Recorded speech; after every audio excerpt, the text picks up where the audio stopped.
Okay, have you ever stopped to think about the invisible force that protects, well, everything you do online? I'm not talking about passwords. I'm talking about randomness. But what if I told you that all that randomness, the stuff that secures your bank account, your private messages, everything, isn't actually random at all? Yeah, it's time we took a look at this fascinating illusion. I mean, really think about it for a second. We need just astronomical amounts of unpredictable numbers to create all the secure keys that encrypt our data. So where do we get it all? Are there giant computers somewhere just rolling billions of digital dice every single second? It's a pretty wild thought, right? Well, here's the secret. We fake it. Yep. Our entire digital security infrastructure is built on a brilliant mathematical trick. It's a process that creates these long strings of numbers that look and feel perfectly random, but in reality, they're completely predictable. It is an illusion, but it's an illusion so good that it basically runs the modern world. So what exactly is this magic trick called? It's called pseudo-randomness. And it really is the art of being unpredictable, but on purpose. Let's break down what that actually means. Okay, at the very heart of this is something called a pseudo-random generator, or PRG for short. And the concept is actually beautiful in its simplicity. You take one tiny, genuinely random number, we call that the seed, and you feed it into an algorithm. And that algorithm, it's just a set of instructions, and it deterministically stretches that one tiny seed into a massive, seemingly random sequence of numbers. Now, this is the really important part.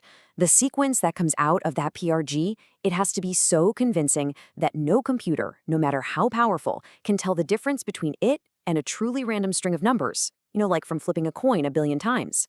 The fancy term for this is computationally indistinguishable. If a computer can't tell it's a fake, then for all of our security needs, it's as good as the real thing. And this table just lays it out perfectly. You've got true randomness on one side. It comes from messy, chaotic, physical stuff, and you can never ever reproduce it. On the other side, you've got pseudo-randomness. It all starts from one tiny secret seed, and because it's an algorithm, if you have that seed, you can reproduce the entire sequence perfectly, which is actually a huge advantage in cryptography. And the killer feature? It is unbelievably fast and efficient. So, the big question is, how does it work? How can a totally predictable algorithm create something that looks so unpredictable? Well, the secret to the trick lies in this absolutely beautiful idea from computer science. It's all built on something called a one-way function. Just imagine a math problem that's super easy to do forward, but just ridiculously, almost impossibly hard to do in reverse. That's it. That's a one-way function. And almost all of modern digital security rests on the fundamental belief that these things actually exist. Let me give you a really simple analogy. Mixing paint. It's dead simple to take some blue paint and some yellow paint and mix them together to get green, right? That's the easy forward direction. But now, try to go backwards. I hand you a bucket of green paint and say, okay, now give me back the pure blue and pure yellow you started with. You can't. It's practically impossible. That's the hard to reverse part. And this is one of the most incredible results in all of computer science. It turns out if you can find just one-way function, any mathematical process at all that's easy to do but hard to undo, you can use that as the fundamental building block for a secure pseudorandom generator. It's this deep, powerful connection that makes this whole beautiful illusion possible. So, as you can probably guess, this isn't just some neat theoretical idea. It is the absolute bedrock of our digital security. Let's take a look at how it gets built into the tools we are literally using every single day. In fact, pseudo-randomness is so critical that people in the field call it the engine of modern cryptography. That's not an exaggeration. It's not just some component. It is the power source that makes everything else run. Just think about encryption. When you're on a secure video call, that's a stream cipher encrypting data as it flows, and it's using a PRG to generate a long, secret stream of numbers to do it. The files on your hard drive? They're protected by block ciphers like AES, and their security is literally defined by how well they mimic a truly random shuffling process. It's foundational stuff. And, it goes so far beyond just keeping secrets. It's also about trust and verification. We use these ideas to create codes that make sure a message hasn't been tampered with. And then you get into the really mind-bending stuff, like zero-knowledge proofs, where you can prove you know a password without ever revealing the password itself. It is truly everywhere. But here's the thing about magic tricks. You always have to stay one step ahead of the audience.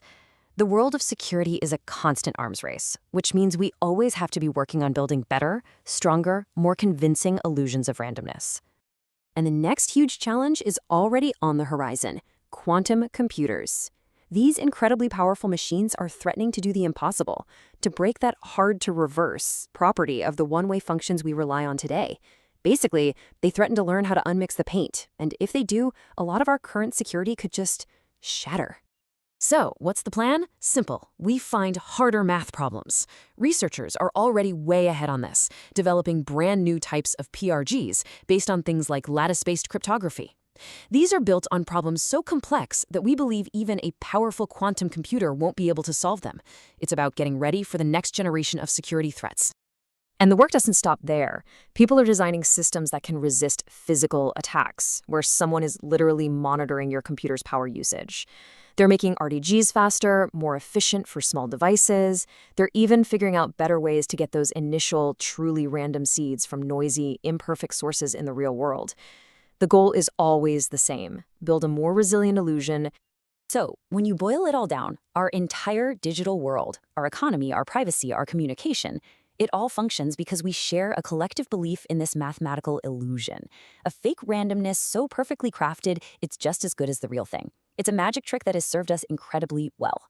But it leaves you with one big final question. What happens when the magic trick that holds our world together needs a major upgrade?